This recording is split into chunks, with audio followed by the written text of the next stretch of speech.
Buen día, mi nombre es Manuela Ortiz, soy parte del equipo de la Cátedra del Seminario de Problemas Jurídicos Argentino.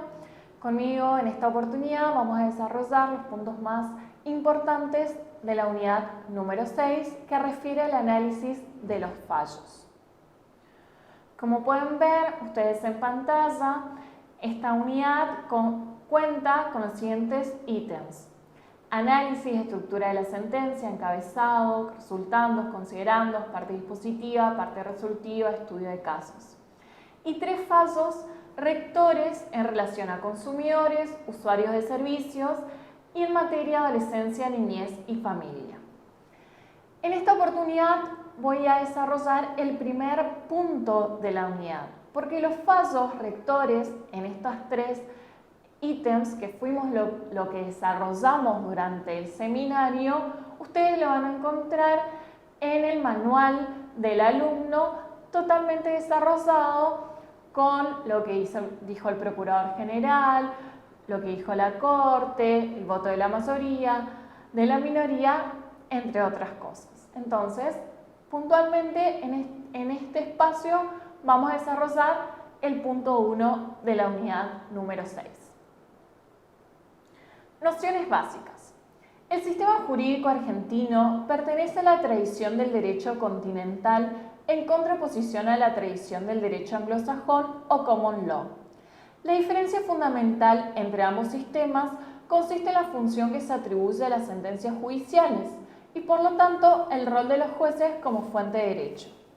Un fallo o una sentencia judicial es una resolución judicial dictada por un juez o tribunal que pone fin a un conflicto entre partes.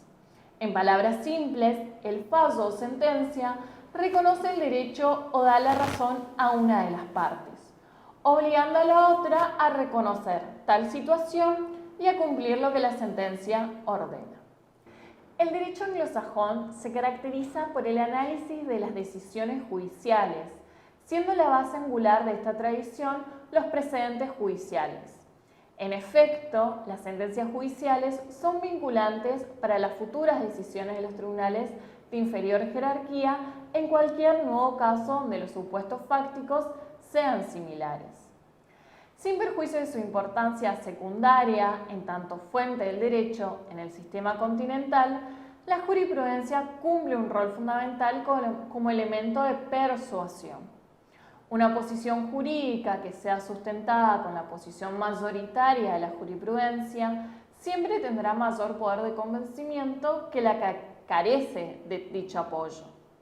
Por el contrario, aunque la sentencia judicial no tenga fuerza vinculante, la jurisprudencia es una importante fuente del derecho, cuyo valor reside precisamente en la autoridad de quien la emite.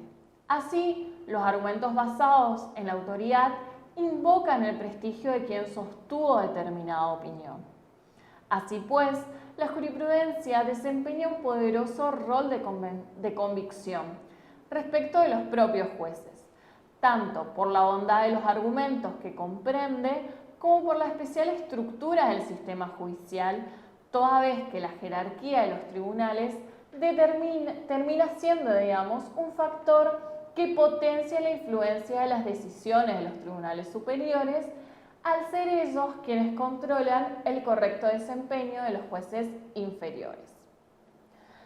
Cuando hablamos del análisis de los fallos, tenemos que decir que este método de casos es el estudio de sentencias judiciales que se acompañan con casos hipotéticos que se van entregando para la solución de los alumnos.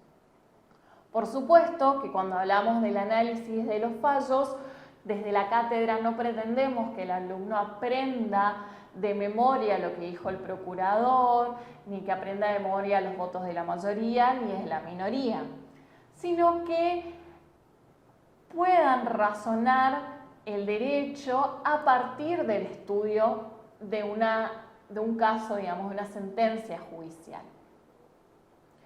¿Cuáles son los objetivos del análisis de fallos? Determinar si se ha comprendido cabalmente los distintos argumentos de hecho y de derecho empleados en las diferentes partes de la sentencia, lograr que se cuestionen si se han comprendido y virtuado cabalmente la situación de hecho en cuanto ella influye en el modo en que el caso es resuelto, procurar que identifiquen, valoren o conjeturen qué elementos políticos del momento han podido jugar en la solución, digamos, han jugado algún rol en la solución, o si bien no ha existido ningún elemento político. En particular, lo que se espera del alumno es que pueda extraer de la decisión cuáles son los principios utilizados para resolver el caso, comparando las posiciones de la mayoría, de la disidencia, del procurador general o del tribunal inferior, a fin de ver cómo esos principios han funcionado en la realidad y cómo pueden ser utilizados en casos futuros, y qué conexión guardan con otros casos ya resueltos por el tribunal, armando de tal modo la trama jurisprudencial. Cuando hablamos de análisis de fallo, necesariamente debemos plantearnos cuál es el rol que cumple la jurisprudencia de la Corte Suprema de Justicia de la Nación y cuál es ese rol institucional que se le asigna a la Corte.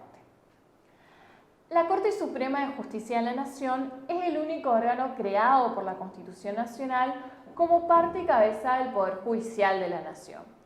Sin embargo, la Constitución Nacional Argentina no dispone expresamente la obligatoriedad de la doctrina emanada de la Corte Suprema. Sin embargo, se ha generado jurisprudencia, tanto de tribunales inferiores como de la propia Corte, postulando su obligatoriedad, ya sea que considera un deber de acatamiento liso y llano de la jurisprudencia, o un deber de sometimiento condicionado, que le permitiría a los jueces inferiores no seguir la jurisprudencia del máximo tribunal cuando circunstancias debidamente fundadas lo justifiquen. La misma Corte Suprema de Justicia de la Nación, en el año 1948, en el caso Santín Jacinto, definió: tan incuestionable como la libertad de juicio de los jueces en ejercicio de su función propia es que la interpretación de la Constitución Nacional por parte de esta Corte Suprema tiene, por disposición de aquella y de la correspondiente ley reglamentaria, autoridad definitiva para la justicia de toda la República, y que la interpretación de la Corte Suprema no tiene únicamente autoridad moral, sino institucional, que apartarse de esa jurisprudencia, mencionándola pero sin controvertir sus fundamentos, importa desconocimiento deliberado de dicha autoridad. Claramente vamos a tener argumentos a favor de la obligatoriedad de la jurisprudencia de la Corte Suprema de Justicia de la Nación y argumentos a favor de la no obligatoriedad. A favor de la tesis de la obligatoriedad de la jurisprudencia tenemos dos fundamentales: que es necesario por serias razones de seguridad jurídica a los fines de informar los criterios jurisprudenciales del país, evitando fallos contradictorios. Y el segundo es que es necesario como muestra de respeto a la Corte Suprema de Justicia de la Nación, juez final de todo derecho argentino.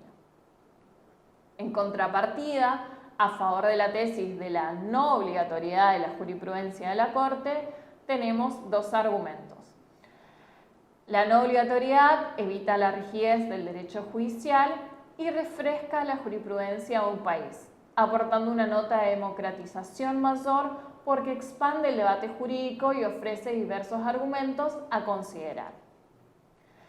La Corte Suprema de Justicia de la Nación, en el año 2006, en el caso Barreto Alberto, definió lo siguiente: si bien es deseable y conveniente que los pronunciamientos de la Corte sean debidamente considerados y consecuentemente seguidos en los casos ulteriores, a fin de preservar la seguridad jurídica que resulta de dar una guía clara para la conducta de los individuos, esta regla no es absoluta ni impide la modificación de la jurisprudencia cuando existen causas suficientemente graves o medien razones de justicia, entre las cuales se encuentra el reconocimiento del carácter erróneo de la decisión, la adecuada apreciación de las lecciones de la experiencia o si las cambiantes circunstancias históricas han demostrado la conveniencia de abandonar el criterio establecido.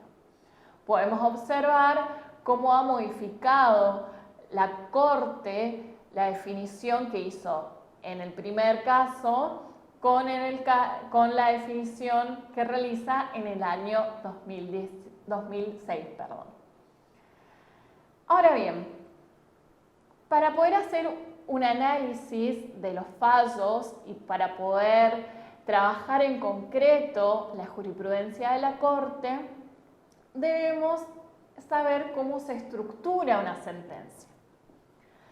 Siendo la resolución judicial el documento en virtud del cual los justiciables reconocen como sus derechos y garantías son activados dentro del orden jurídico que ha sido vulnerado o violado, se exige como documento escrito que es un mínimo de técnica y de exposición metodológica que permita luego que las partes puedan sobre el mismo controlar con razonabilidad suficiente el trabajo del juzgador. ¿Cuáles son los elementos que debemos incluir en todo análisis de los fallos? Ya sea que estemos hablando de sentencias de la Corte, de sentencias de Cámara de Crimen, de Cámara de Apelaciones o de las Cortes superiores de cada provincia. El primer elemento que tenemos que incluir es el tribunal que dictó la sentencia. Por ejemplo, juzgado civil, criminal, corte de apelaciones. Si es una corte, señalar si fue en sala o en pleno. Segundo elemento, la fecha de la sentencia analizada. El tercer elemento, la acción o los recursos respecto de los cuales se dictó la sentencia. Recurso de casación, acción reivindicatoria, recurso de amparo. Cuarto, lugar de publicación del fallo. Si lo sacamos de la revista de Derecho, si lo sacamos de Internet, la página de la Corte, etc. 5. Las partes. Demandante, demandado, solicitante, recurrente, recurrido. Definir sus nombres y los roles que desarrollaron en el juicio. 6. Breve exposición de los hechos relevantes al juicio. 7. La disputa legal o las disputas legales importantes en el juicio. Es decir, si existe más de una cuestión jurídica controvertida, es conveniente anotarlas separadamente. Las reglas legales más importantes aplicables al caso, por ejemplo, se debatió en el caso la definición o los alcances del artículo 26 del Código Civil y Comercial, o se definió los alcances del artículo 43 de la Constitución Nacional. Se incluye en este aspecto de reglas tanto normas de fondo o normas procesales dependiendo del caso. 9. Argumentos legales de la parte recurrente demandante. 10. Argumentos legales de la parte contraria. Y 11. El razonamiento del fallo. ¿Cuáles fueron las razones jurídicas dadas en la sentencia para fundar sus conclusiones? Resultado del juicio. ¿Qué se resolvió? ¿Se acogió o se desechó el recurso? ¿Fue declarado admisible, inadmisible? ¿Se condenó en costas? El voto de la minoría, si hablamos de tribunales colegiados, pudo haber existido una minoría, una mayoría, quién votó en primera instancia, quién fue el segundo voto, a quién le correspondió el tercer voto, cuántos ministros están en la minoría, quiénes son, en qué disienten los votos de la minoría. Y por último, siempre el análisis del fallo, para ser realmente una práctica productiva para el alumno, debe considerar las observaciones que haga el alumno del caso analizado. Es decir, que en el desarrollo del análisis personal fundamentado del fallo. Por ejemplo, comentar si el fallo les parece o no lógico, atendida a la exposición del tribunal. Se puede destacar cualquier otro elemento que les parezca a ustedes significativo. Primera vez que la Corte Suprema acoge un recurso por esta causa, si cambia el criterio seguido en años anteriores, quién fue el ministro redactor, entre otras cuestiones. Ahora bien, para concluir esta unidad 6 y que para ustedes les sirva el análisis de los fallos rectores, de consumidores, de usuarios y en materia de niñez, adolescencia y familia, tenemos que partir de que existen tres grandes secciones de toda sentencia. Si ustedes pueden identificar cuáles son estas tres grandes secciones, van a poder luego ir incorporando demás elementos de análisis, que fue lo que estuvimos hablando hasta el momento. Estas secciones son el encabezamiento o parte expositiva, parte considerativa y parte resolutiva. Encabezamiento o parte expositiva. En él se señala la fecha y ciudad en que se dicta, las partes intervinientes, los procuradores, abogados. Se hace constar también las peticiones o acciones y las excepciones o defensas presentadas por las partes, junto a los presupuestos antecedentes que de hecho fundan el fallo. La parte considerativa, en él se expresan los fundamentos de hecho y derecho que contienen los argumentos de las partes y los que va a utilizar el tribunal para resolver el objeto del proceso en relación con las normas que consideran aplicables al caso. La parte resolutiva, en esta última sección, se contiene o se consagra la decisión o el fallo, ya sea de condena o de absolución, si hablamos de mandado, acusado o de admisión o no de un recurso. Asimismo, suele incorporarse el nombre del juez que ha redactado el fallo y la firma de quienes han participado. La última cuestión que me parece importante aclarar es que en la parte expositiva se va a hacer una mención exhaustiva de las partes, las partes intervinientes, porque está en función de los efectos de la cosa juzgada del fallo, a fin de saber a quienes le concierne lo decidido. La plena identificación de las partes no debe dejar dudas sobre a quienes vincula la decisión. Asimismo, cuando hablamos de antecedentes en la parte expositiva, se trata de una orientación panorámica del proceso y de los temas más generales que va a tratar la decisión final. En general se utiliza la tercera persona para describir los planteamientos ajenos, como ser, narra el demandante, replica el demandado. Si se trata de una sentencia en segunda instancia, como parte del resumen de antecedentes, se deberá describir sucintamente el fallo de primer grado, sus fundamentos jurídicos centrales y los motivos de la apelación. Bien, con esto la idea del equipo de la cátedra era darles a ustedes la posibilidad de contar con un panorama general de cómo analizar los fallos que ustedes van a encontrar en el manual del alumno, ¿sí? Entonces, en primera instancia deben considerar las tres partes o secciones generales de toda sentencia y luego ir incorporando al análisis que hagan de cada sentencia, de cada fallo rector, los demás elementos que estuvimos analizando en esta oportunidad. Les agradezco su atención.